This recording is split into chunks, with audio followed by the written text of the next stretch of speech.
Hello guys, welcome to the channel. In this video, I am going to cover current affairs of 24th April. For PDF of this video, आप हमारे Telegram group next exam IQ को join कर सकते हो, जिसका link आपको description में मिल जाएगा। तो शुरुआत करते हैं आज के इंपॉर्टेंट करंट अफेयर्स की। सो आज का जो हमारा फर्स्ट क्वेश्चन है, on which of the following day national Panchayati Raj day is observed in India. तो कौन सी डेट को इसे हर साल ऑब्जर्व किया जाता है? Correct answer for this question is 24th अप्रैल, यानी कि आज के दिन हम ऑब्जर्व कर रहे हैं नेशनल पंचायती राज डे। देखो, अमेंडमेंट 73rd अमेंडमेंट 1993 का आपको याद रखना है, जो एक कमेटी थी, बलवंत राय कमेटी, जिसने पंचायती राज को बेसिकली रिकमेंड किया था। बेसिकली पंचायती राज सिस्टम में था कि इस अमेंडमेंट के बाद 3 टायर सिस्टम था, जिसमें decentralization of powers so that कि विलेज का भी एम्पावरमेंट हम कर पाएँ।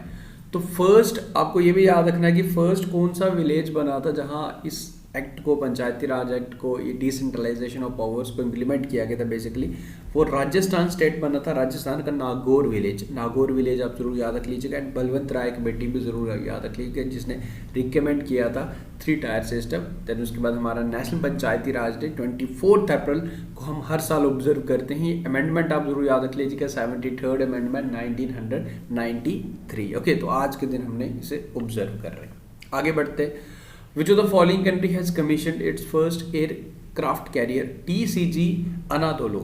TCG Anadolu इस कंट्री का फर्स्ट एयरक्राफ्ट कैरियर है जिसने इसको कमीशन किया गया। आपको बता दें इस कंट्री का नाम, this country is Turkey and ये इसका फर्स्ट है, इसका नाम आप याद रख लीजिएगा। What about India? क्या आप बता सकते हैं कि इंडिया के पास कितने एयरक्राफ्ट कैरियर है राइट नाउ? देखो, हमारे इंडिया के पास 2 हैं प्रेजेंटली, तीसरा भी हमारा बना रहे हैं हम। इंडिजीनियस फर्स्ट जो हमने खुद से बनाया है वो आपको ज़रूर याद है, INS विक्रांत। हमने खुद से बनाया था, जो कोचिन शिपयार्ड लिमिटेड द्वारा, कंपनी द्वारा बनाया गया था। तो इसके पहले हमारे पास INS विक्रमादित्य भी है। विक्रमादित्य हमने रशिया से लिया है, रशिया से हमने INS विक्रमादित्य लिया है। देखो, INS विक्रांत हमने खुद बनाया है, कोचिन शिपयार्ड ने बनाया, एंड INS विशाल भी कोचिन शिपयार्ड बना रहा है। तो अब देखते हैं कितने टाइम बाद बन जाता है हमारा 3rd एयरक्राफ्ट होगा। इंडिजीनियसली हमारा 2nd होगा, देन जब विशाल बन जाएगा तो हमारे पास टोटल 3 हो जाएंगे, जिसमें से 2 हमारे अपने, विक्रमादित्य हमने रशिया से लिया है। तो इतनी सी चीज़ आपने याद रखनी है। देखो, जब अभी रिसेंटली टर्की में भूकंप आया था, अर्थक्वेक आया था, तो इंडिया ने असिस्टेंस के लिए, फाइनेंशियल असिस्टेंस, मेडिकल असिस्टेंस के लिए एक ऑपरेशन चलाया था। ऑपरेशन का नाम था ऑपरेशन दोस्त। तो ये भी आप जरूर याद रख लीजिएगा। आगे बढ़ते, Which of the following state has launched an ambitious plan to promote the adoption of electric vehicles in the state by the year 2030? 2030 तक इस राज्य का प्लान है कि जितनी भी व्हीकल्स हों इस राज्य में, इस स्टेट में, इलेक्ट्रिक व्हीकल्स हों। इलेक्ट्रिक व्हीकल्स होंगी तो हमारा पोल्यूशन कम होगा। देखो, इस चीज़ को प्रमोट करने के लिए अगर आप इलेक्ट्रिक व्हीकल लेते हो आपको सब्सिडी भी मिलेगी, आपको रजिस्ट्रेशन चार्ज पे भी छूट मिलेगी, आपको टैक्स में भी छूट मिलेगी, सो डैट कि आप इलेक्ट्रिक व्हीकल ले पाएँ। तो इस तरीके के कैंपेन्स, प्रोग्राम्स भी चला रहा है। हम बात कर रहे हैं यूपी की। यूपी का प्लान है 2030 तक राज्य की जितनी भी गाड़ियाँ हों वो सारी की सारी इलेक्ट्रिक व्हीकल्स हो। तो इलेक्ट्रिक व्हीकल्स के ग्रीन कलर की प्लेट जब आप भी नंबर प्लेट देखते हो तो वो इलेक्ट्रिक व्हीकल होती है। ओके, देखो, यूपी से एक चीज़ याद आ रही है, यूपी फर्स्ट राज्य बना था, फर्स्ट स्टेट बना था जिसका 100% इलेक्ट्रिफिकेशन हो चुका है ब्रॉड गाज का। ओके, ब्रॉड गाज। अगर हमारे इंडियन रेलवे की बात करें तो 2023 के एंड तक, 2023 के इसी साल के आखिरी तक 100% इलेक्ट्रिफिकेशन हमारा टारगेट है ब्रॉड गाज का। इसी के साथ साथ आपको हरियाणा भी जरूर याद आ रहा होगा, रिसेंटली 100% इलेक्ट्रिफिकेशन, जितने भी रेलवे ट्रैक्स हैं उसका 100% इलेक्ट्रिफिकेशन करने वाला फर्स्ट राज्य हरियाणा बना था। ओके, तो ये दोनों चीज़ें आप याद रखें। क्वेश्चन का करेक्ट आंसर है यूपी। देखो गैस, एक चीज़ और, अगर आपको वीडियोस हमारे पसंद आते हैं तो वीडियो को लाइक आपने जरूर करना है। मैं देख रहा हूँ कि आप लोगों को इतना रिस्पॉन्स नहीं मिलता, I don't know why. From my side I am trying my best कि आपको अच्छा कंटेंट प्रोवाइड किया जाए, एडिशनल इन्फॉर्मेशन भी मिल दी जाए। तो from your side you have to hit the like button, that's all you have to do from your side. Recently आपको बता रहे हैं कि Cumbum grapes of which of the following state has received GI tag. तो इसे GI tag दिया गया है। कुंभुम ग्रेप्स कौन से राज्य में मिलेंगे? ये आपको मिलेंगे तमिलनाडु में। ओके, इंपॉर्टेंट ग्रेप्स हैं। 70% of this कुंभुम grapes are grown in the state that is Tamil Nadu. Okay, देखो, तमिलनाडु, इन कुंभुम ग्रेप से आपको एक कुंभुम वैली भी है बेसिकली, जो आपको वेस्टर्न घाट्स ऑफ तमिलनाडु में मिलेगी, जिसे हम grape city of South India भी बोलते हैं। कुंभुम वैली ऑफ जो तमिलनाडु में, आपको सिंपली अभी याद रख लीजिए, वेस्टर्न घाट्स ऑफ तमिलनाडु में आपको मिलती है, जिसको हम grape city of South India भी बोलते हैं, कुंभम वैली, ये आपसे पूछा जा सकता है, तो ये आपको तमिलनाडु में ही मिलेगी। आगे बढ़ते हैं। रिसेंटली जो the following country has topped, एक रिपोर्ट रिलीज किया गया most criminal countries by the world of statistics. तो ये रिपोर्ट मोस्ट क्रिमिनल कंट्रीज इस लिस्ट में टॉप है वेनेजुएला। ओके, ये आपको याद रखना है। इसमें वेनेजुएला क्रिमिनल कंट्रीज में वेनेजुएला नंबर 1 पे है, Papua New Guinea second number पे आया, अफगानिस्तान थर्ड नंबर पे है। इंडिया की अगर मैं आपसे पूछूं रैंक, तो इंडिया का रैंक है 77 नंबर पे। Most affected country by the terrorism, उस रिपोर्ट में सबसे ज़्यादा इफेक्टेड हमारा ये लाइक अफगानिस्तान है। ओके, अफगानिस्तान है, ये आप याद रख लीजिएगा। इंडिया 9th नंबर पे है, वो आप याद रख लीजिएगा। And in this report most criminal countries में वेनेजुएला नंबर 1 पे है। Which of the following country has become the first country to approve the malaria vaccine R21 Matrix-M, जिसे यूनिवर्सिटी ऑफ ऑक्सफोर्ड द्वारा बनाया गया। फर्स्ट कंट्री बना, इससे पहले हमारे वर्ल्ड में मलेरिया को कोई भी वैक्सीन नहीं है बेसिकली।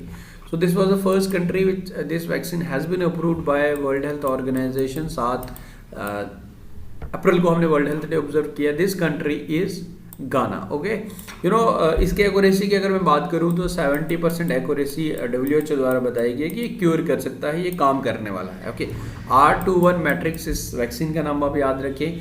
मलेरिया के लिए वैक्सीन है, कंट्री पे आप जरूर याद रखें, द कंट्री इज गाना। आगे बढ़ते हैं।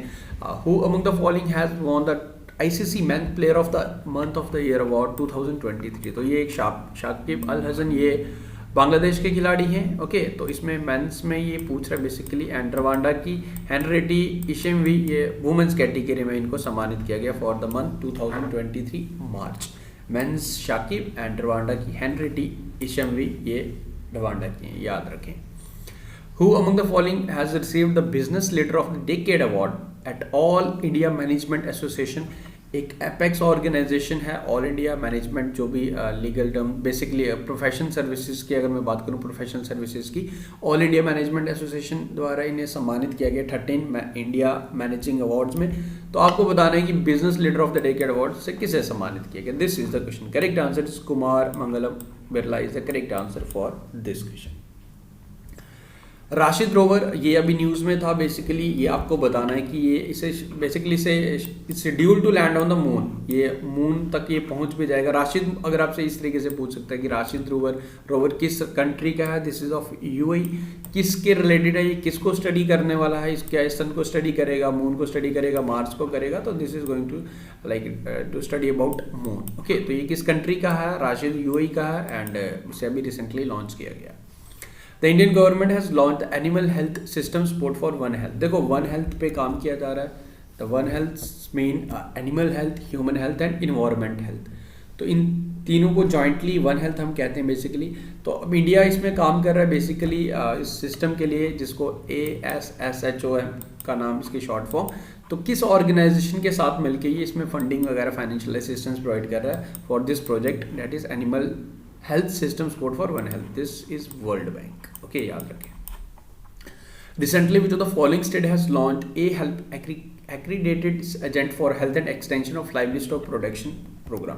देखो, इस तरीके का ये योजना इससे पहले भी जम्मू एंड कश्मीर भी स्टार्ट कर चुका है। बेसिकली ये अभी रिसेंटली किसने स्टार्ट किया, this has been started by Uttarakhand. Now under this योजना जो भी हमारी कैटल्स एंड लाइवली स्टॉक्स है बेसिकली उनके लिए है ये इस योजना, जिसमें हम उनका इंश्योरेंस प्रोवाइड करेंगे, एनिमल्स की हेल्थ को देखेंगे, उनके फॉडर को देखेंगे, उनके खाने पीने, ये सारी चीज़ें इसमें इंक्लूड की जाएंगी। That is a help. Okay, तो याद रखें, अभी रिसेंटली से उत्तराखंड राज्य द्वारा स्टार्ट किया गया।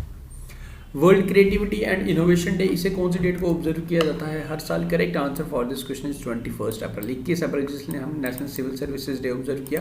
तो इसी चीज़ को प्रमोट करने के लिए, क्रिएटिविटी को प्रमोट करने के लिए, इनोवेशन को प्रमोट करने के लिए 21 अप्रैल को हर साल इसे ऑब्जर्व किया जाता है ग्लोबली। सो ये होगी जी आज के करंट अफेयर्स। नाउ एक क्वेश्चन आपका है, उसमें आपको आंसर करना है। So this is the question, Bihu folk dance has created the Guinness World Record. You have to answer Bihu is the folk dance of which Indian state? तो किस राज्य का folk dance है, ये आप मुझे कमेंट करके बताएंगे। सो गाइस, विद दिस हमारे आज के करंट अफेयर्स खत्म हुए। उम्मीद करूँगा वीडियोस आपको पसंद आ रहे हैं। स्टार्टिंग में बताया, अगर आपको वीडियोस अच्छे लगते हैं तो वीडियो को लाइक जरूर करा करें। This is your responsibility towards our channel. मिलते हैं फिर कल न्यू वीडियो के साथ, new question. Thank you guys, take care, see you soon. For PDF Telegram group join कर लें।